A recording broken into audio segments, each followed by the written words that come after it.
Welcome to Hello Downtown, a podcast by Downtown Sioux Falls. This is Hello Downtown, the podcast where we explore the people, the places, and the pulse of our city's core. I'm your host, Brandon Hansen, and every episode we dive into the stories shaping life in the heart of Sioux Falls. So whether you're downtown every day or just downtown at heart, let's jump in. Thanks for tuning back into Hello Downtown. Our guest today is Andy Berg. He's a city engineer for the city of Sioux Falls, and downtown Sioux Falls and the city bring certainly different perspectives and levels of expertise to this work. We know nothing about how to build a road, but we know how we feel. So we are partners, though, in the same goal, which is to create a safe, functional, and welcoming downtown, and making sure the community is thought of in these types of projects. So, Andy, thank you for being here, and thanks for having this conversation. Well, thank you, Brandon. Pleasure to be here and happy to talk a little bit about downtown. Anything I missed in your introduction? I don't think so. Yeah. Public Works Engineering Group. We're constantly looking at ways to improve mobility and all modes of transportation around the city, and certainly focus on the downtown area where we have a lot more different modes of transportation than we do out on the edges of town. Yeah, it is a very different and complex environment to have to work in. And Mark Cotter, the director of Public Works, I just was meeting with him, and he mentioned, we really get the plans and we just do what we're told. He really simplified it to that, but I think it's much bigger than that. Yeah, there's a lot that goes into it, but in the end, there's a set of plans and we build it. And there's ordinances and and there's tons of construction in our community right now. It seems like probably more than you guys have ever done at once. You kind of feel that way every year to some extent.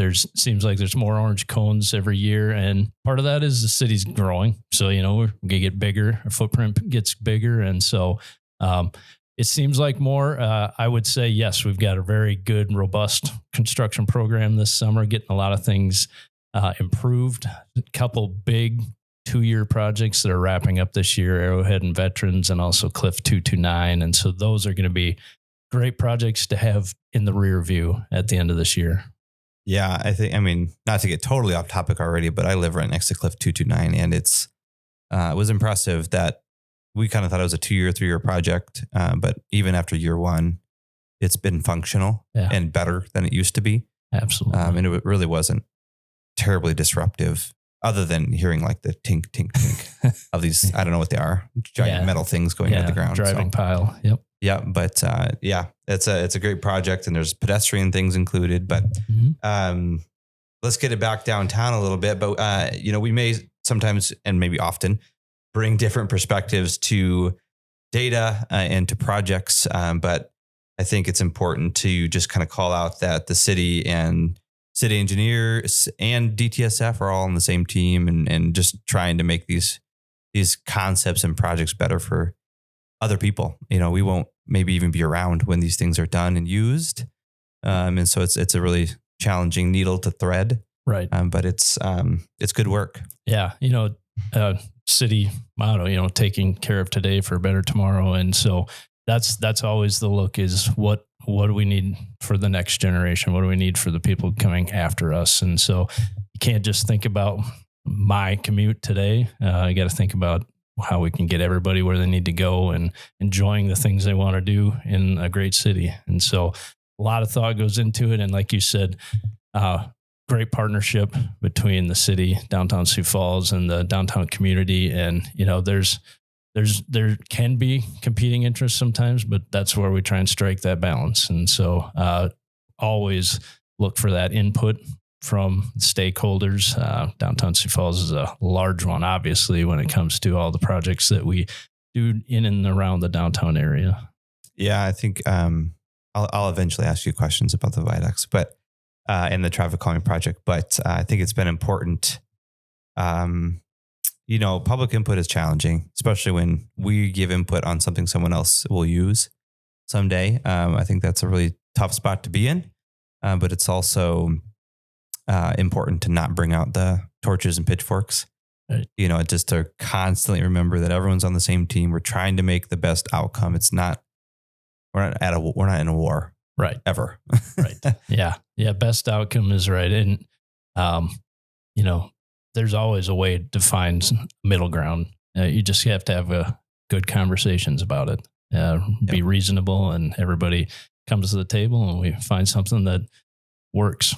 Yeah, absolutely. So let's start really simple.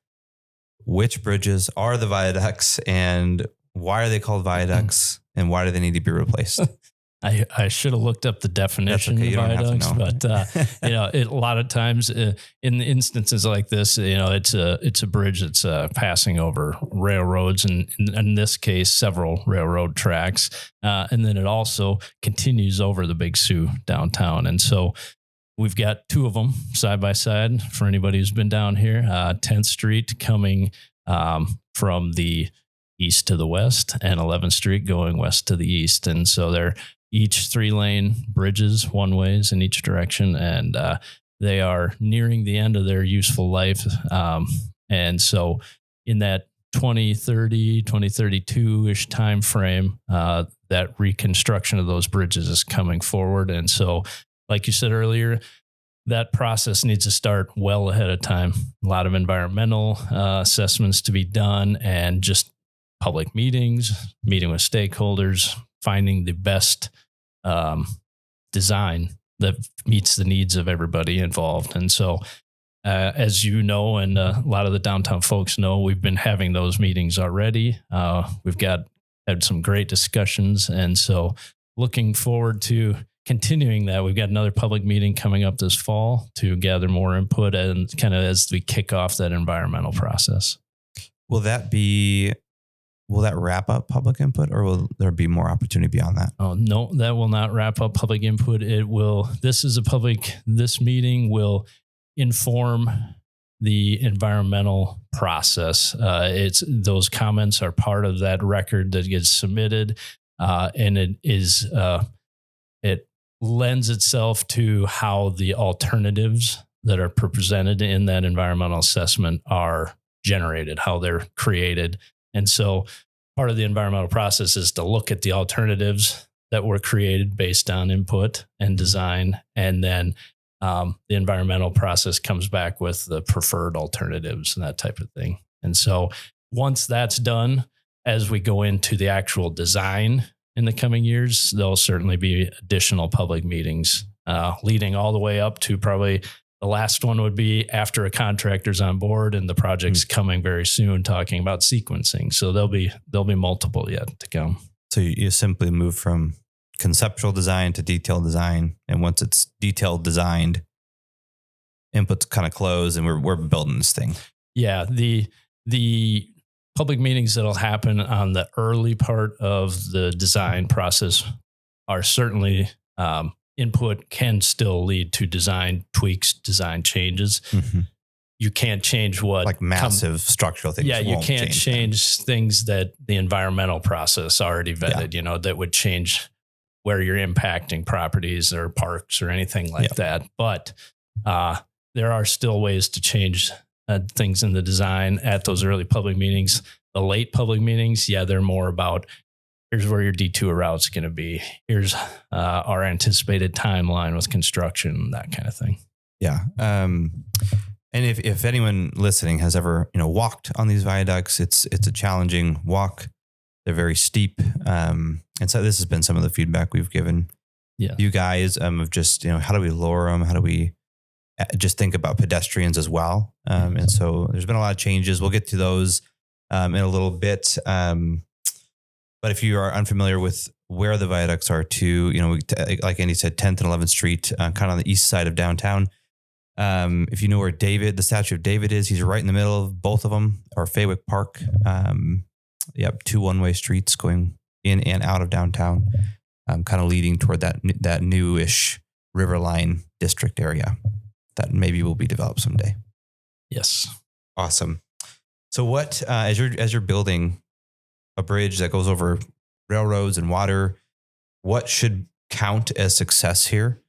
I know there's traffic success stories, but also for downtown. Yeah.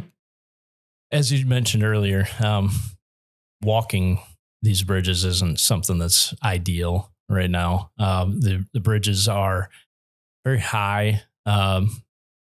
They especially 11th Street, it jumps up, just as you go east of 2nd Avenue, sorry. It climbs quickly. And in looking at the new design, there's no need for it to be up that fast. We're just crossing the river. All we have to do is be above flood elevation, make sure that it's not going to hit by flood waters, that type of thing, but it does not need to be as high as it is. And so that was one of the priorities that was discussed in our public meetings is let's get those elevations down. Let's not have this kind of big object sitting up in the air and it's not like it's a beautiful sculpture or anything like that. It's a bridge. And so let's get it down. Let's get it looking more like a normal bridge. In a perfect world, the whole thing would be lower, but as we keep going east, we do have to cross the railroad tracks, and there's several criteria and specific heights that we have to be at crossing a railroad track. And so we are still going to have that climb up and down over the railroad tracks. And so for pedestrians, if they choose to cross on the bridges, they're still going to have that elevation change. It'll just be a shorter span where they're up higher like that, having that climb. However, part of the process is looking at alternate ways to get people across the river, pedestrian bridge across the river, those types of things that can provide an alternate path. So if they want to get to the east side, they don't have to make that climb. So looking forward to getting something, right now it's concept, so I don't know what it's going to look like in the end, but certainly you've seen it in some of our meetings, but getting a pedestrian bridge maybe between the bridges or adjacent is definitely something we're hoping to accomplish either with the project or parallel to that project. Yeah, I think there's been initial reaction to that as well, of like with the project or outside of the project. And I think those are just really minute details that can be really easily distracting.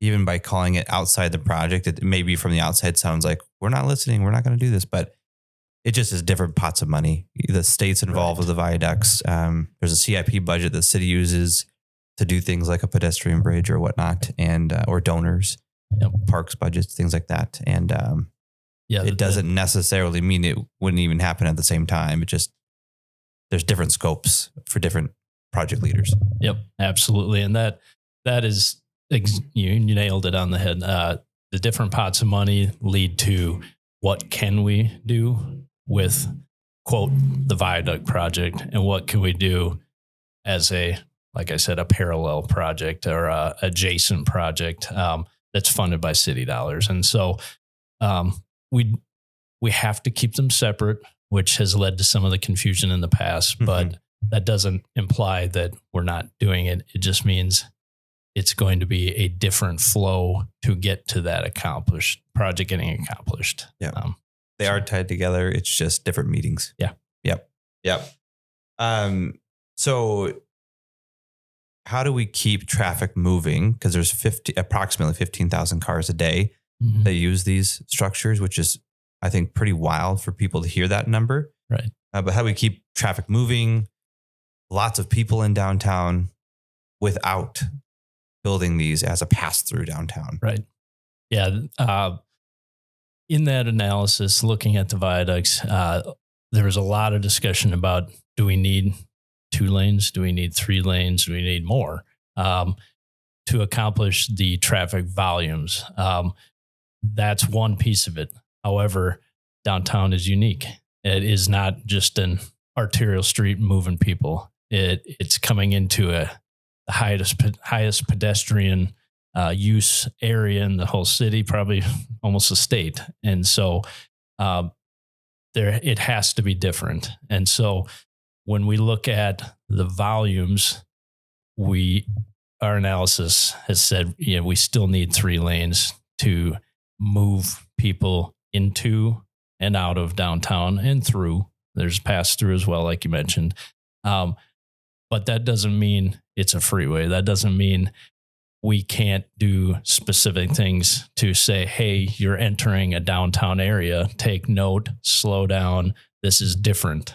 And so that's been a lot of the focus is how do we visually, physically make people understand that this is a different space on my drive and I need to slow down. Traffic calming, like you mentioned, almost making them uncomfortable to be going fast, slowing them down so that people are safer who are crossing the street, who are moving about from business to business, that type of thing.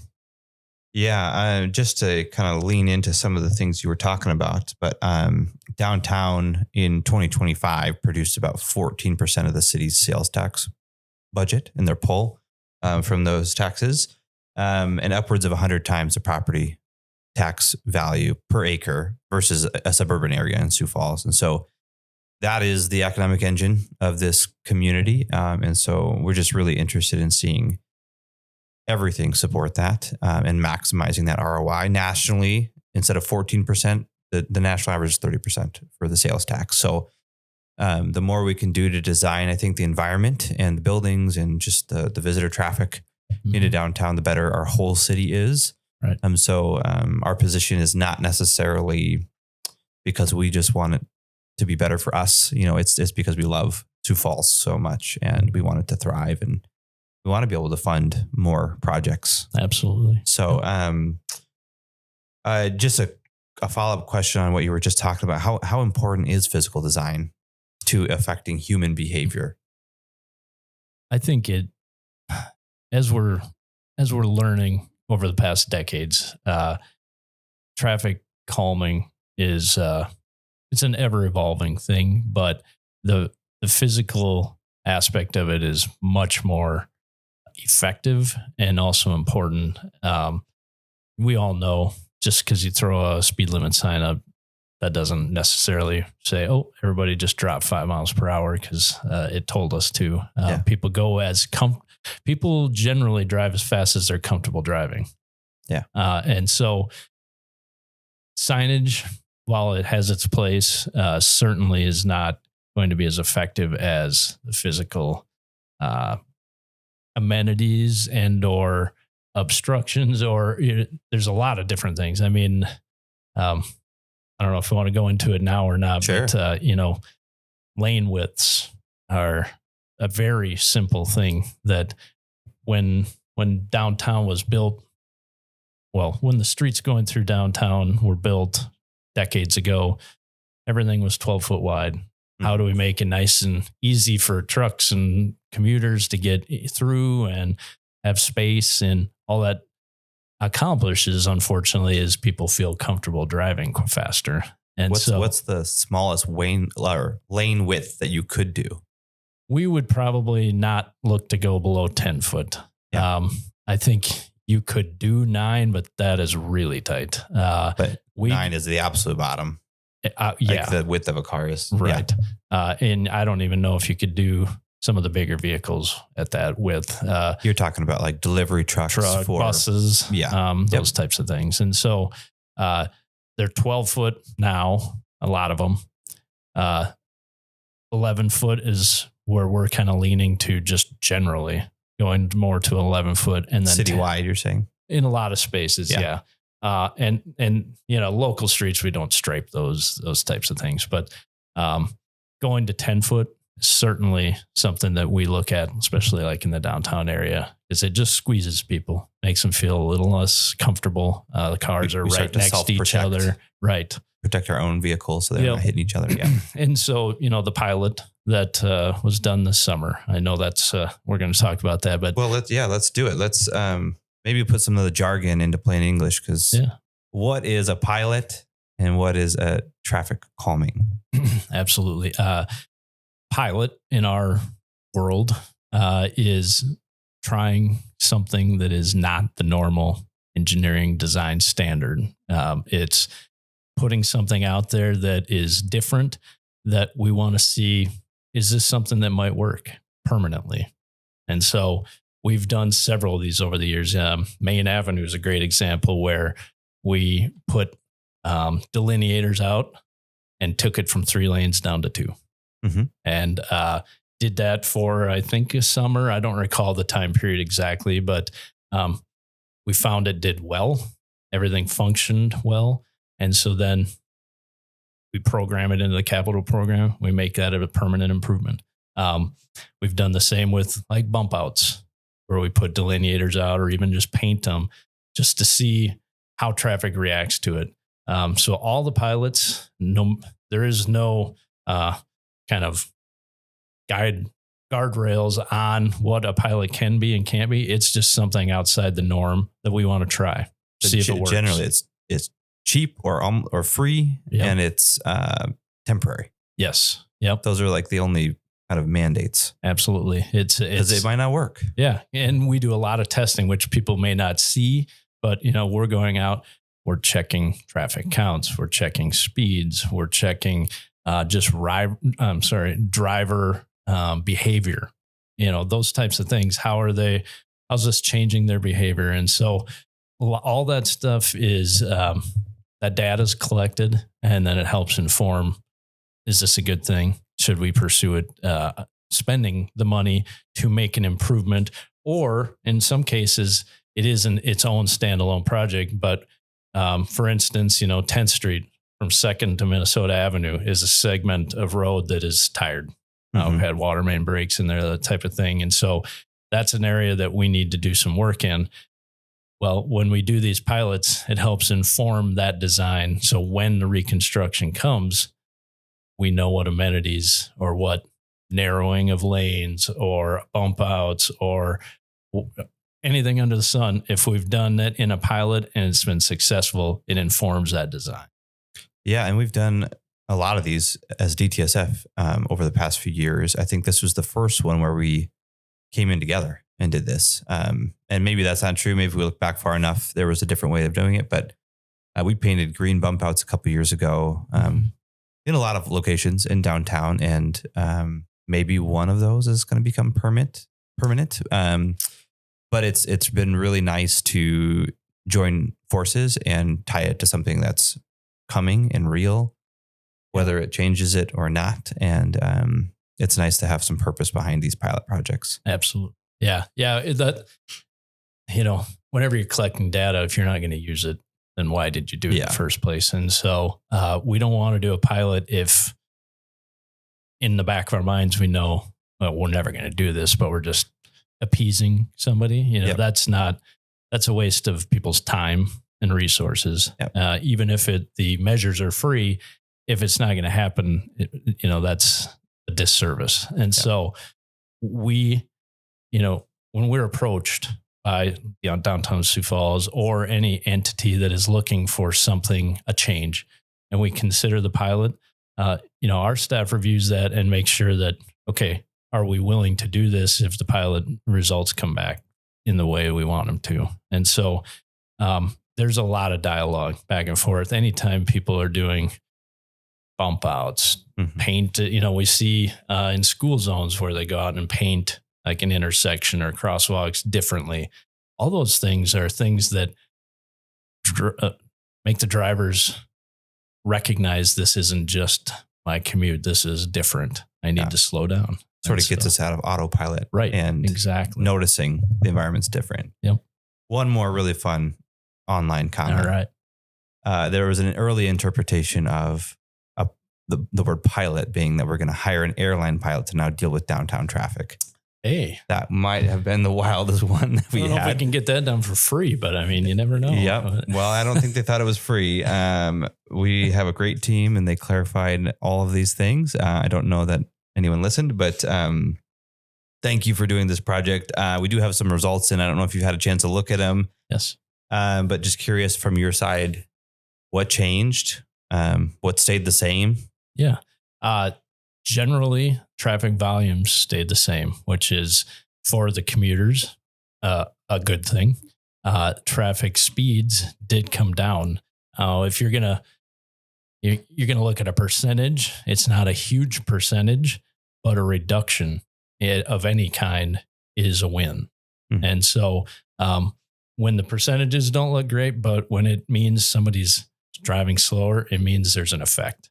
And so we think it was a very solid result from the pilot, is showing it was making people a little less comfortable.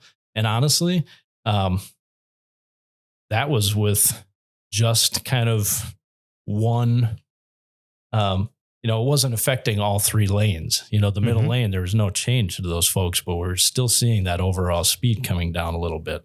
So those are things that kind of make us look at it and go, okay, when we reconstruct something, we can narrow those lanes up, all 3 of them across the board, and still have some of those amenities on the side.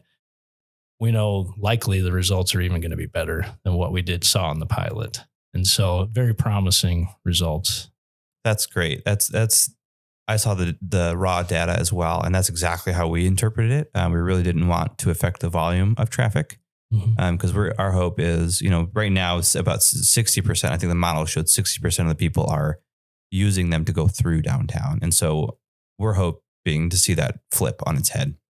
So if it's 40% that goes through downtown and 60 stay, and then it boosts that economic engine for the community, we would see that as a huge win. And just even that minor drop in speed to us, likewise, of what you're kind of articulating, is we really did the bare minimum as far as the traffic calming pilot goes. You guys put up some stick delineators. There's some planters out there, all of that, but nobody removed a lane. Right. Nobody had signage out there. It was very passive.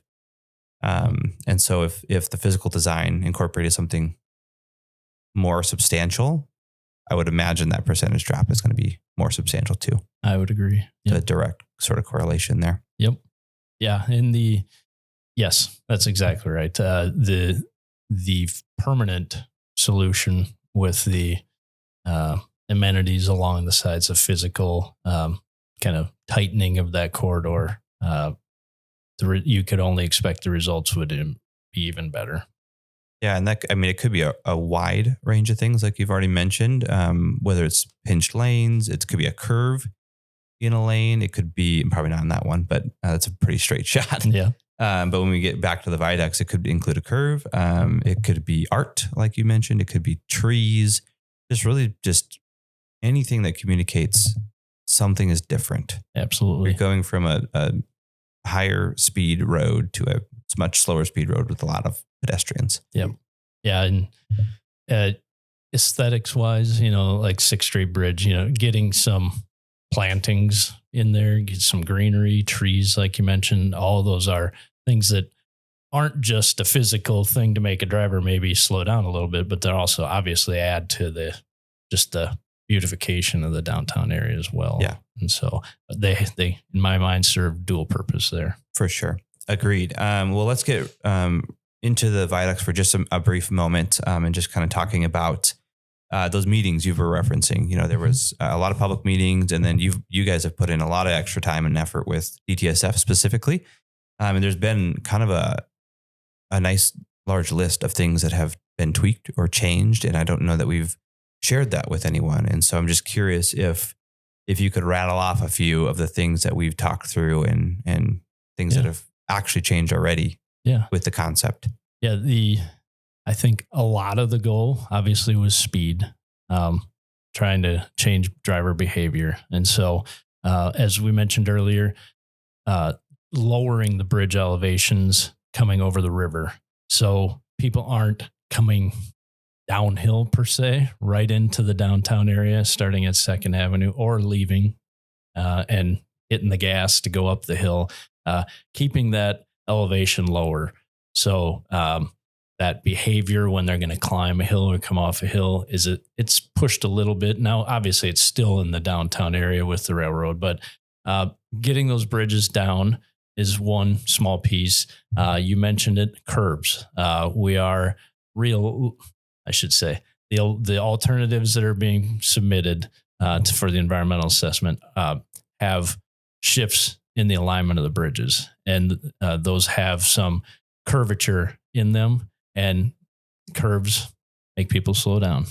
I mean, if you don't have a straight shot where you can see for 2 blocks ahead and you can just hit the gas, that helps slow people down as well. And so those two are physical for the drive. We are posting a lower speed limit, so we do have the signage. But those two are certainly on the roadway itself. We talked about lanes being narrowed. Certainly, we're going to look at that 10, 11 foot, depending on where we're at in that corridor. Whatever we can get down to, we're going to go with the narrow lanes to squeeze things.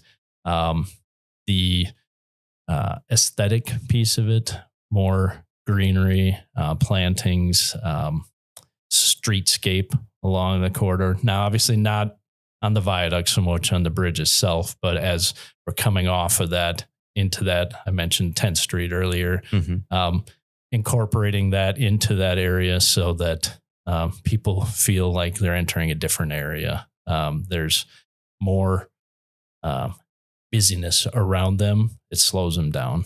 And so that's a big piece of it. Trying to remember if there are other ones. Well, I know at one that's just hitting my brain too is on 11th Street specifically. Right now, there's a lane that all of a sudden turns into a turning lane, and it kind of catches people off guard, and then they zip over to the other lane. Yeah. But you're kind of resolving that. Yes. There'll be 3 through lanes all the way through now going east on 11th Street. And that's exactly right. A lot of the feedback we got from folks that live downtown is that it can be a drag strip when the light turns green, people trying to jockey for position to get in one of those 2 lanes on the right. And certainly there's no need for that. If we can avoid those scenarios, that it reduces speeds and also reduces the noise. And you get some of that as well. Traffic signal timing is another thing we've talked about. Not necessarily specific to the viaducts, but as you're getting into downtown, we have traffic signals pretty much every block in that Phillips to Minnesota stretch, and timing those lights so that it doesn't allow people to start gaining speed. If they're going 5 miles an hour over the speed limit, or whatever we set the timing to, then they're going to catch several red lights. If they keep their speeds low or even below the speed limit, nice, easy pace, maybe they'll catch a few green lights in a row. And so those are just little things that we can do behind the scenes. And we do that already downtown with signal timing, but it's all automated, right? Yeah, it's live from a computer somewhere. Yeah. It's the downtown area it's a large grid of lights. And so it becomes difficult when somebody wants us to change one of them. They don't think it's right. It affects 12 others, and so we a lot of thought goes into programming them to make sure that the system, the grid works, and at the same time keeps people from getting that going 35 miles an hour through the several blocks. So, yeah. And then I think you guys have also just added in through the process, not even necessarily with the DTSF meetings, but bike path connections or just at least you're thinking about it. I know it's conceptual. No one's bound to anything at the moment, but there's just a lot of thought. And I think that's the next step too, is part of this next public input meeting is more pedestrian friendly inclusion. Yes. Yep. Into the designs. As we mentioned before, the pedestrian bridge across the river is a big one. People don't have to walk on the bridges. That would be a huge win to get people over to the 8th Railroad area, River Line, that type of thing. And so that would be a big win. That is shown on the renderings, the alternatives that we're presenting. And that'll be a focus for us on the city side, separate from the DOT's viaduct project. But that is, as we talked about, the mobility for the non-car truck type transportation.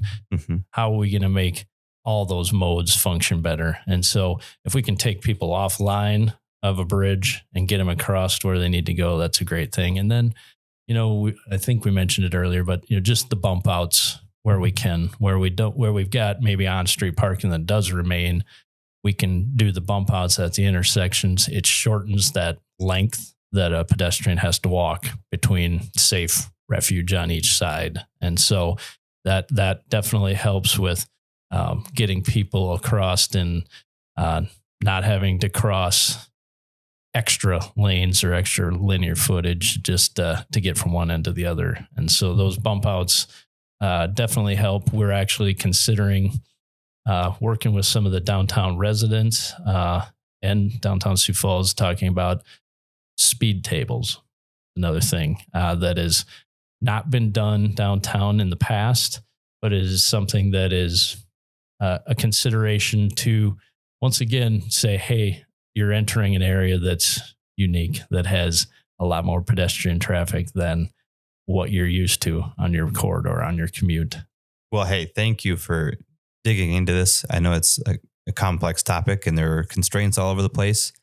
And just thanks for being willing to have conversations and have public input. I think it's refreshing to have an avenue for that. Yeah, you're welcome. That's the goal. Get everybody together, have a great conversation, and find something that satisfies all the needs and keeps the Sioux Falls moving forward. You are listening to Hello Downtown, a podcast by Downtown Sioux Falls Incorporated. I'm Brandon Hansen.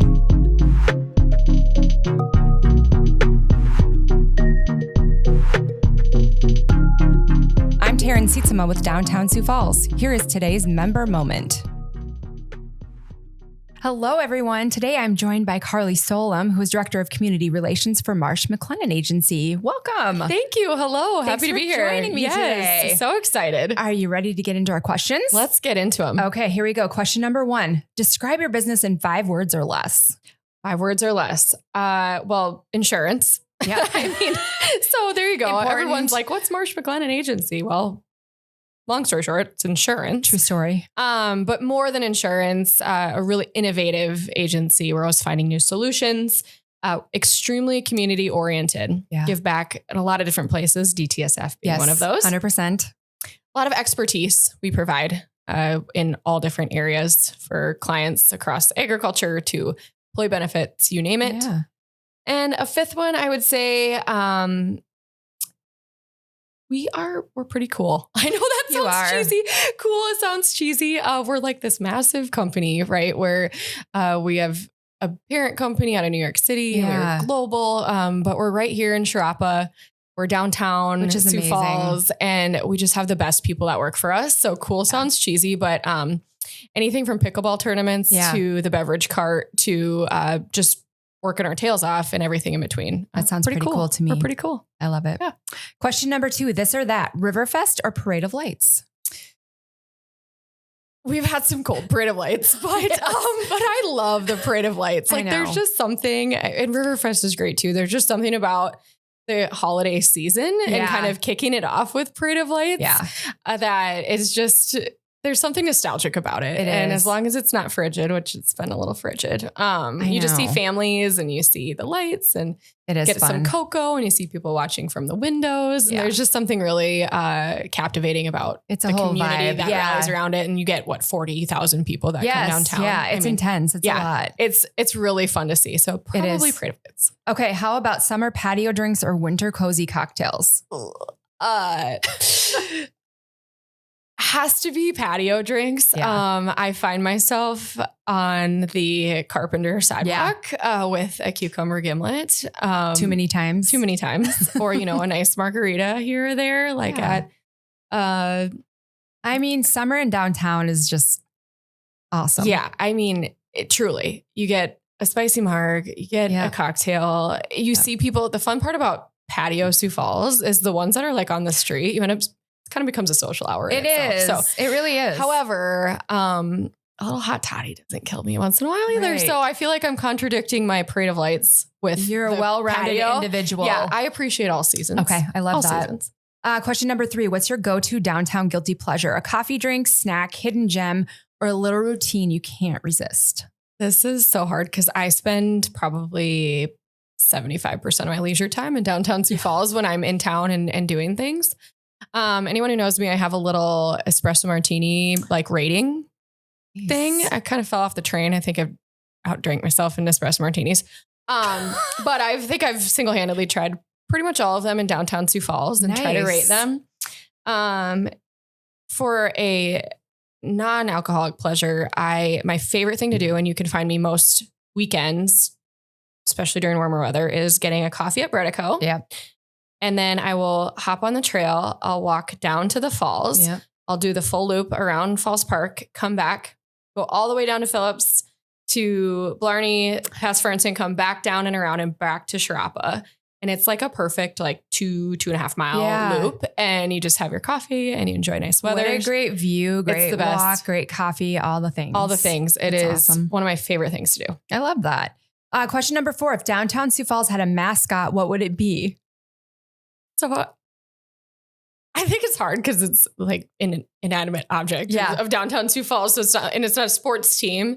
I guess when I think about my feelings about downtown Sioux Falls and just like how much I love it, and when I'm describing it to people, it makes me feel like I'm describing it like it's my golden retriever. Yeah. So I think I'm just going to call it, I think I'm just going to say golden retriever because it's like this just quaint, cute. You want to like pet it. You want to scratch it. It's so cute. Yeah. All the photos are adorable. Yep. Like it's just reminds me of a golden retriever. Yep. So to me, it's just or maybe more generically a dog for those who have a breed preference, but golden retriever. It's just, I love that. It just fits perfectly. It's a great answer. Mm-hmm. Okay. Last question. For people walking into your business for the first time, what's one key thing they should know about Marsh McLennan Agency? I would say how much we care. And I know that sounds generic, but it comes in a lot of different forms, whether it's for our clients, which we would go to earth's end for, whether it's for each other as coworkers, whether we have baby showers, bridal showers, welcome happy hours, and everything in between. And we care for our community. Yeah. We truly give back in so many places and care for so many different initiatives. It's hard to be everything to everyone, but I do feel like we at Marsh really have a well-rounded approach to taking care of our community. So the overarching is how much we care. I think it's just felt in so many different ways throughout. I would agree with that. And I know we appreciate you guys being longtime members and your visionary members. And so that is just so helpful to us at Downtown Sioux Falls for all the new initiatives that we have and everything that is going on in downtown. And it's so great to have you guys. Yeah. Like literally right across the street. I know we can wave at each other. We probably should more. Yeah. We should. It'd be kind of fun. Since, Jeff Scherschlicht was the former founder of Holt McDowell that went into Marsh McLennan and he is such a steadfast champion for downtown. 100%. And so he started the legacy of investing into DTSF with the original Sharapa. And we are so proud to continue to carry it forward as Marsh McLennan, and will be long into the future. And we love the partnership we have. I love that so much. Thanks for all you guys do. And thanks for coming on today. Hey, thanks for having me. Fun time.